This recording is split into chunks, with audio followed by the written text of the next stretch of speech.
Le retour donc de Tech et Beau, votre rendez-vous donc dédié à Tech et Beau. Oui, Tech et Beau. Tech et Beau, ah ouais. C'est pour ça. Et on est là chaque lundi soir, vous le savez, pour vous tenir au courant de toute l'actu tech.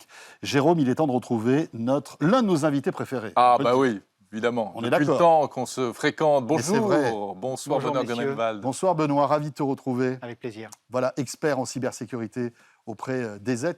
Vous savez, c'est tout cet univers de cybersécurité avec des logiciels, etc. et toutes les bonnes pratiques pour pouvoir protéger à la fois son environnement de travail, mais aussi son PC perso.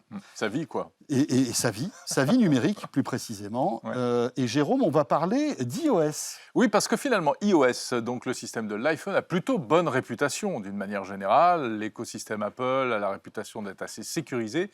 Mais voilà, Benoît, qu'il existe en réalité des risques. Complètement. Et il est tout de même, à partir du moment où on est connecté à Internet, il est tout de même possible d'être exposé à des risques. Et iOS n'y fait pas exception. L'environnement Apple n'y fait pas exception. Et ce que les cybercriminels tentent de faire sur nos plateformes, réseaux sociaux, sur nos Windows, sur nos Mac et sur nos smartphones Android, eh bien, ils tentent de le faire de manière un petit peu différente sur iOS. Benoît, Donc, juste un mot, c'est vrai qu'aujourd'hui, il y a deux environnements mobiles, Android d'un côté, iOS de l'autre. Souvent, on tape sur Android parce qu'on dit qu'Android est moins sécurisé qu'iOS. Est-ce que c'est vrai, ça ?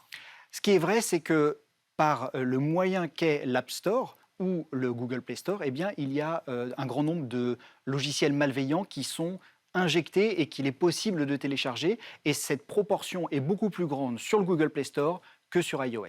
Et rappelons juste une chose, c'est qu'on n'est pas obligé en plus de passer par un Google Play Store pour télécharger des applis Android.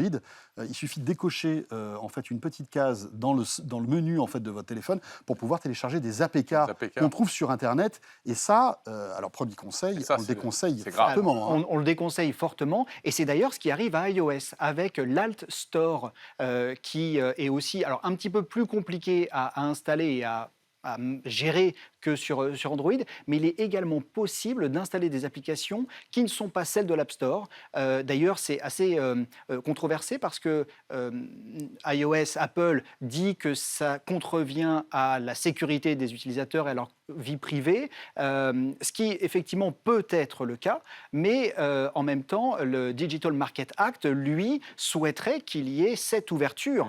Donc il y a effectivement une difficulté qui s'approche, le DMA arrivant prochainement. Oui, ça c'est les réglementations, les règlements Digital européens. Market Act.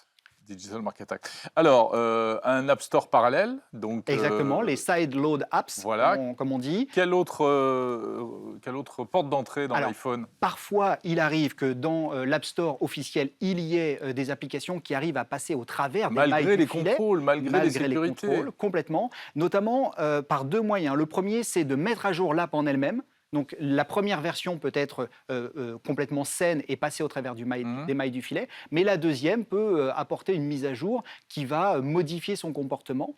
Et puis ensuite, comme on sait que le système est assez bien protégé, qu'on peut difficilement installer des applications, eh bien les utilisateurs malveillants essayent de vous emmener à l'extérieur de l'écosystème Apple, iOS, pour pouvoir intercepter nos données, récupérer nos logins, nos mots de passe, etc. De quelle manière ? Avec des liens, des choses comme ça ? Avec des liens complètement, et nous envoyant sur des sites externes, ce qui d'ailleurs pendant un moment était aussi bloqué par les règles d'Apple.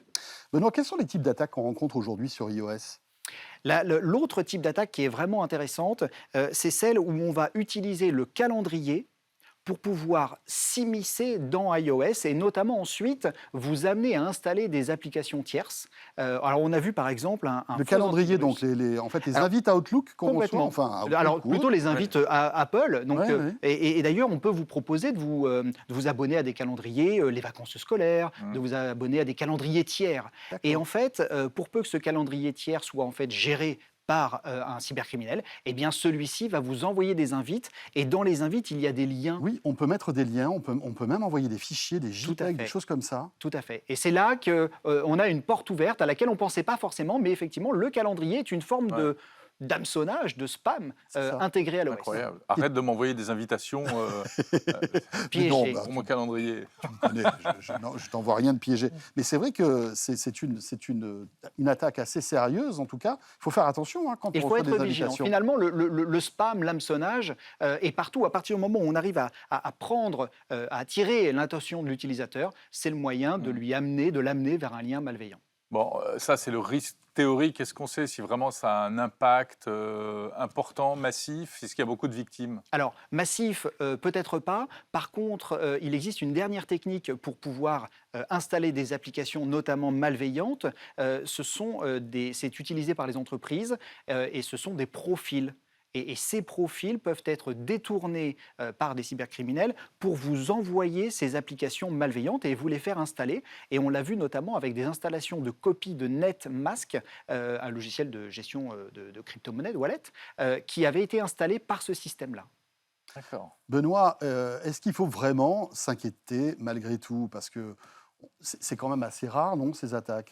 Alors, c'est assez rare, mais il ne faut pas forcément s'inquiéter. Il faut être Il ne vigilant. faut pas céder à la psychose. Il ne faut pas céder à la psychose. Il faut savoir que nos informations personnelles, nos logins, nos mots de passe sont chèrement cherchés par les cybercriminels, qu'elles valent de l'or pour eux. Et donc, il faut être conscient des risques pour pouvoir s'y protéger. Donc, ne pas cliquer sur n'importe quel lien, ne pas s'abonner à des calendriers bizarroïdes, François. Exactement. Voilà. Utilisation de l'authentification forte. Ça, c'est vraiment Très un important élément aussi. qui est très important. Double authentification. Voilà, C'est ça. changer ses mots de passe régulièrement, alors pas tout le temps, mais au moins avoir des mots de passe différents, Oui. parce que Ouais. souvent on se dit tiens allez, j'ai un mot de C'est passe, je vais tellement tout mettre facile. dessus. Le problème c'est que s'il fuite, après vous êtes cuit, ça aussi c'est important.